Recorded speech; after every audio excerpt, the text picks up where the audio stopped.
Hey everybody, this is Heather Leah, WRAL's Hidden Historian, and I am out here today at a really beautiful piece of North Carolina history, really like a time capsule, because all around this area there's development, a lot of commercial development, but there's this little time capsule of space right behind me that I'm getting to walk through today, and it's for sale, by the way.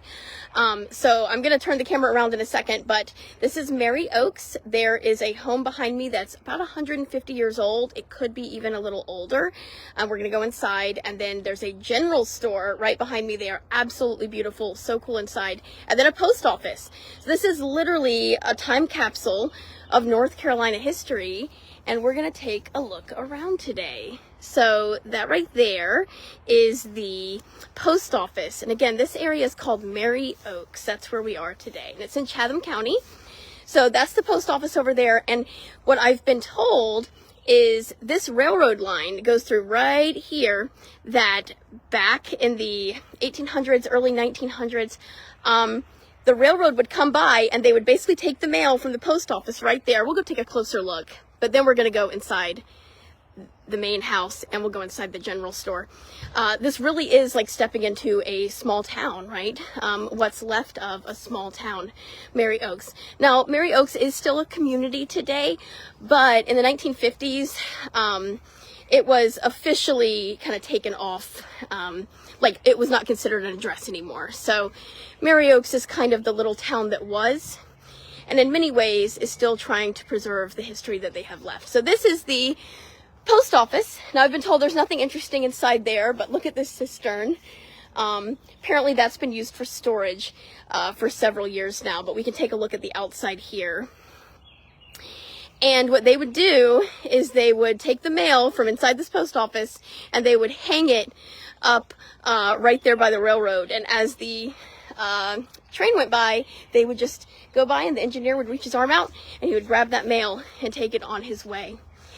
Now we're going to step inside this home right here and take a look around. I believe this is where I went in before.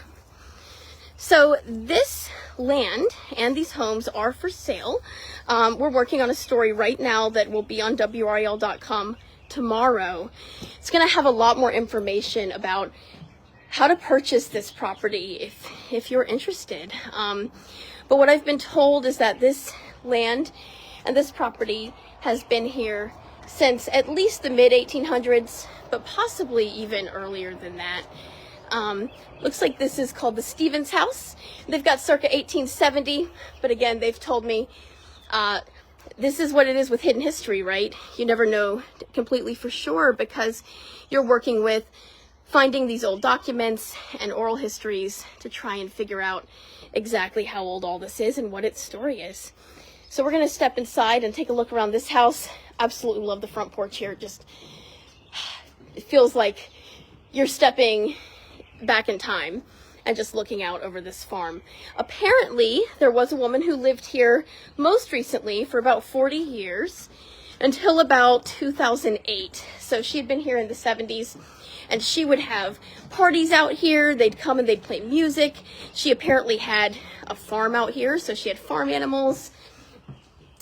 And it was pretty lively. Now, this is a place that is, again, caution, uneven floors. So we're going to take a look inside.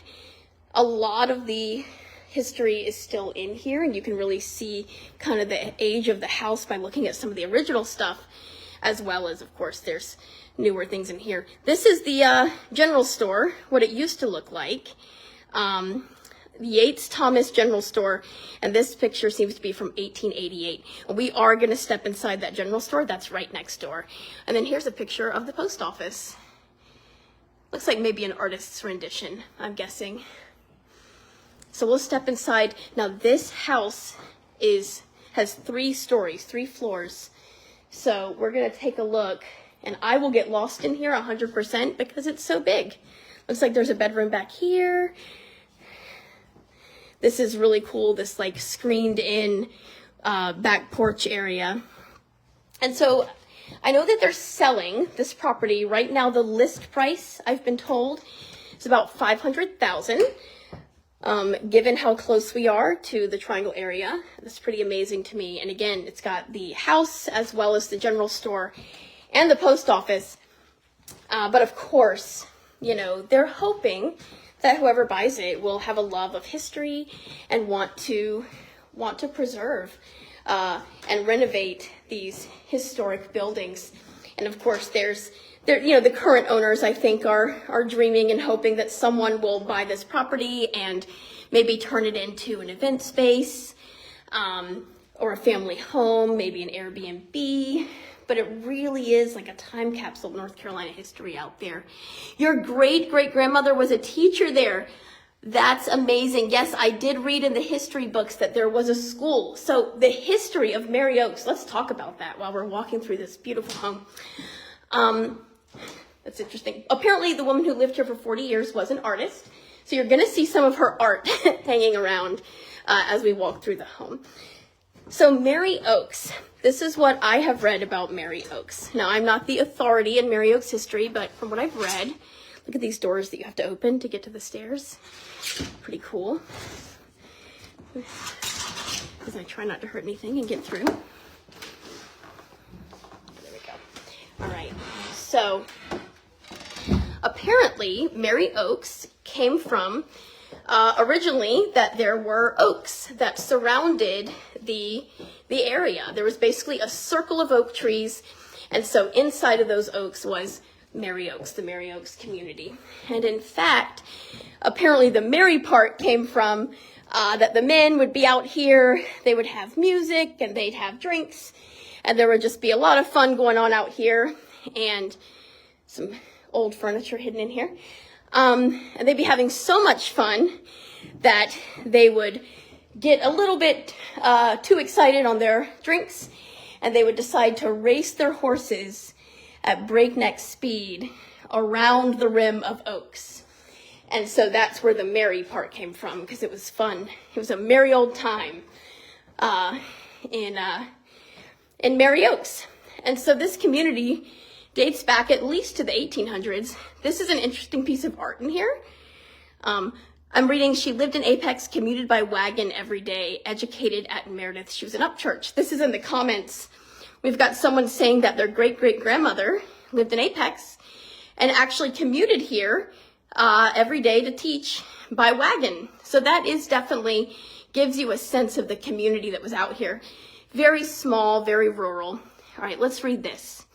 In memory of Mrs. Sarah Seymour, who departed this life February 19th, 1772. Wow. In the 12th year of life. Or, oh wow, she was only 12 years old. So this is just a rubbing, it looks like, of a headstone, but I really wonder where that came from. It's currently on the walls. We have some art up here, just to add to the ambiance. Got the shiplap walls. We're going to go up to the 3rd floor, which is really interesting because the art that's up there. More shiplap. And again, these hardwood floors, which, I mean, they could be the original. I'm not an expert, but they certainly look like they could be. Here's some of the art that was made, I believe, by the woman who lived here before. And you can just really look out the windows and get a sense for what it might have been like to live here in the 1800s. And look out your window and see the old post office and a little farming building, and just really get a sense of what North Carolina, small town North Carolina, was like in the 1800s. There's not a lot of that history left. So I know they're really hoping that whoever buys this will preserve that history. Got another room here. What do you think? Head up the stairs? So apparently the Mary Oaks community did have a church and a school. It was a one-room school for many decades. And as we're hearing, some of the teachers would commute by wagon. This area had a doctor that did not live in Mary Oaks. The one doctor that served this community, look, there's the railroad out there. You can see why Mary Oaks would be built here.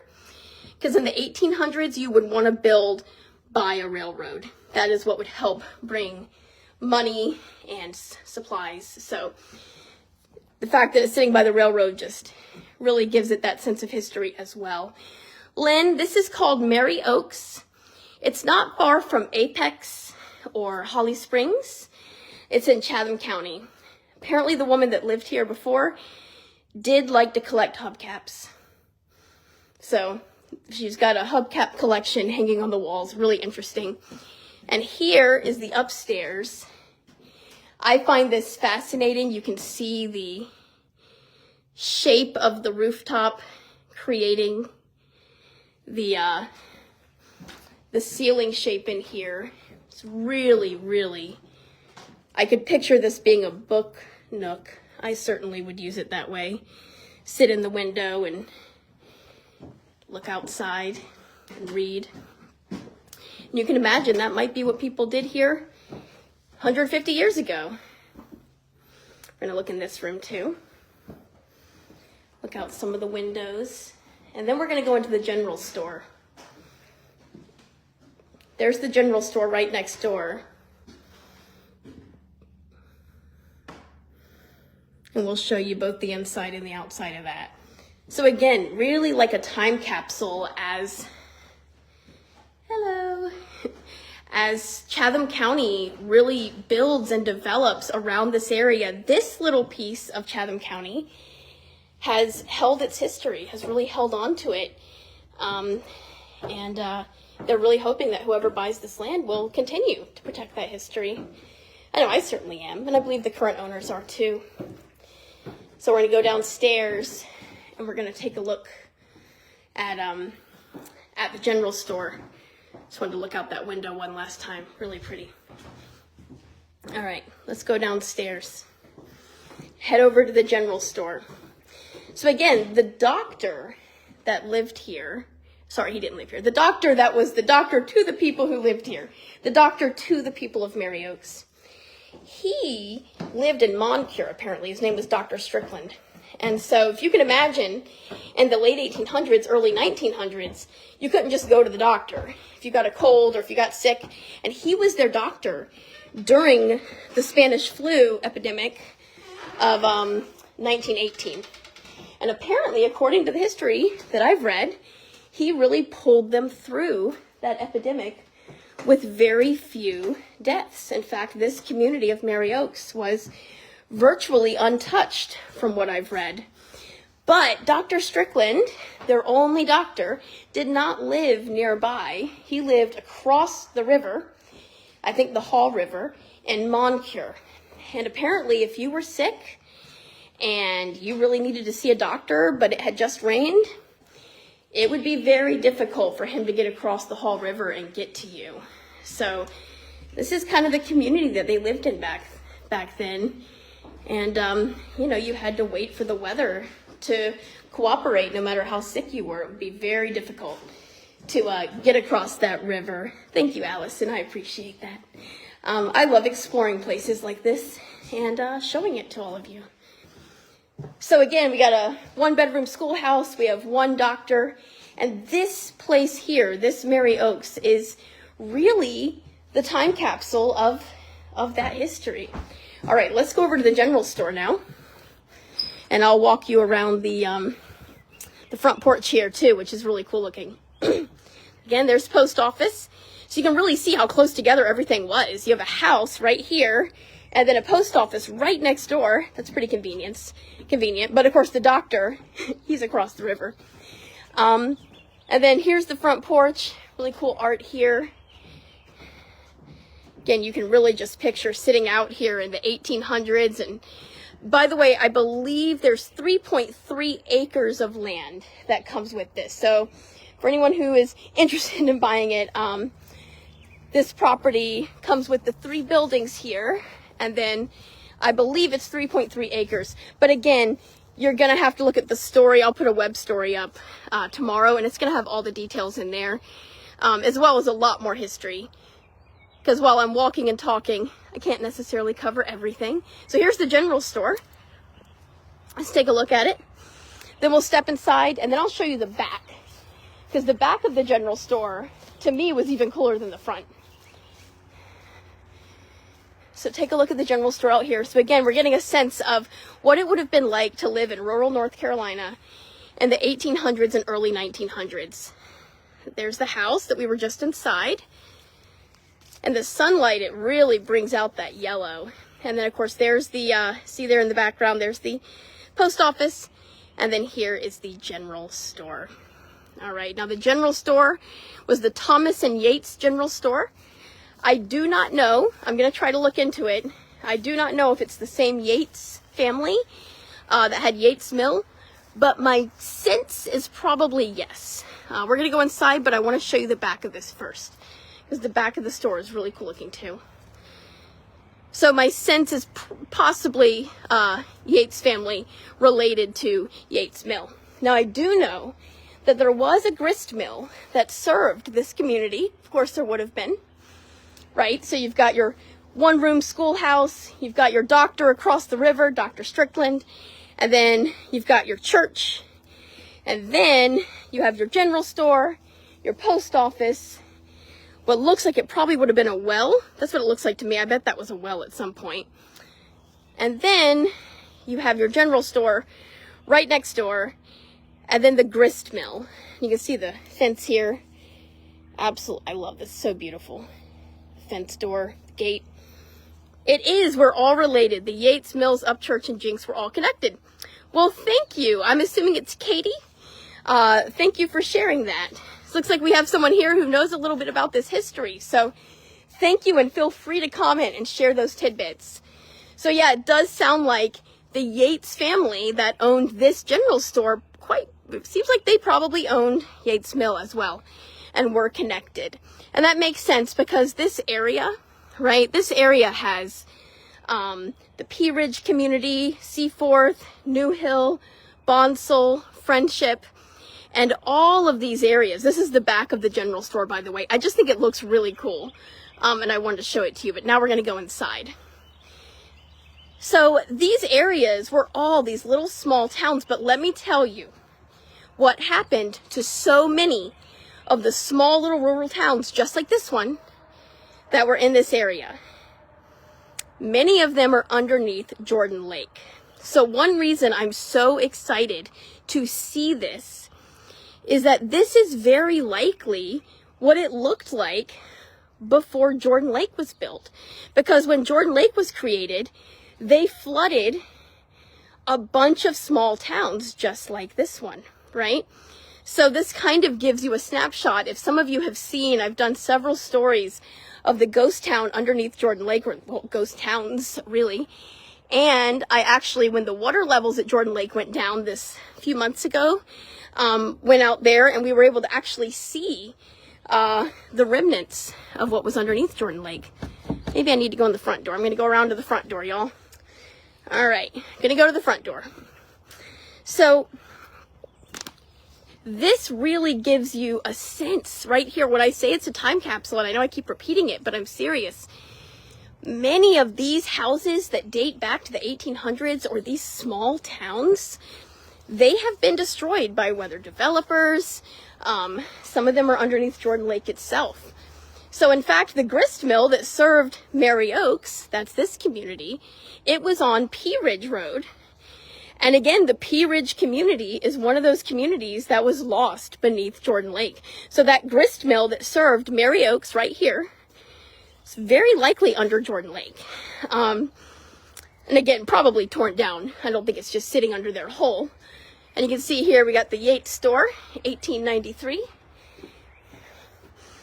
Got that nice vintage front porch with, you can picture men just sitting out here, like back in the day, like in the stories, right? The men sitting out here and their horses out here in the yard, talking about starting that race up around the Oaks Circle.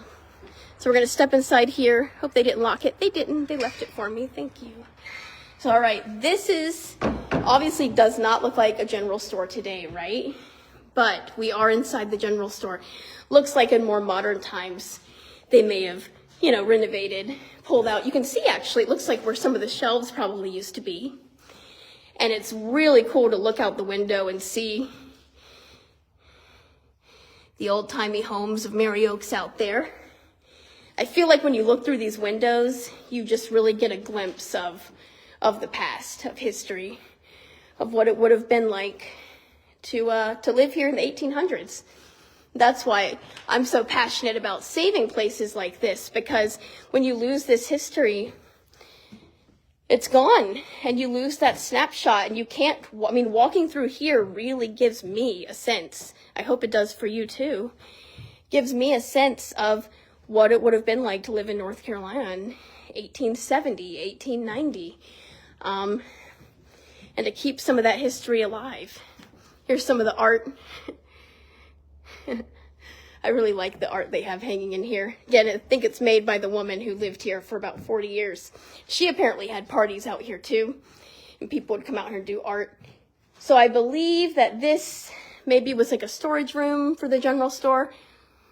Got the rafters up there. And again, very likely the original floors. I wouldn't be surprised. But again, I don't know for sure on that, so don't quote me. And then this room, this was, I believe they said this was probably the kitchen. And I think the woman stored her art in here. And so she did this to the walls to help keep the humidity out and protect her artwork. So we're going to step outside. So everybody, the reason we're here today is I was allowed to come and take a look around from the real estate company that is working to sell this property. So like I said, this property is for sale. It's, I'm trying to remember how to get out of here. It is, you're watching me live, try to figure out how to get out of the building. It is for, oh, that's right, I came out in the front door. See? So, they're selling this property. Again, the listing price was around $500,000, and it's around 3.3 acres of land. And again, I will have all these details in the story itself. When it comes out, it's supposed to come out tomorrow. So, I'm gonna flip things around and say goodbye to you. Thank you for exploring these really cool pieces of North Carolina history with me. Went through the general store and the old home. And again, this history is not just standalone history. This Mary Oaks was part of this history of this corner of Wake County and Chatham County. Many of these places were lost beneath Jordan Lake. So this kind of gives you a sense of maybe what it looked like when Jordan Lake wasn't here and we had the New Hope River Valley instead, and there were homes and farms and grist mills. And this piece of property happens to have pretty much, I mean, it almost is like a whole little village just sitting out here right now. So as far as I know, like I said, it's 3.3 acres. They're selling it for about $500,000. All of it comes with it. And they're hoping that, well, whoever buys it will consider renovating it and really saving this history. So thank you for exploring with me and listening to the history of Mary Oaks. I will have a history story going up tomorrow, like I said, and that's going to have a way more deep dive into the history of this property and this community. So I hope you'll take a look out for it then. Bye, everyone. Thank you so much for joining me, and I'll come back next time with more hidden history. Bye.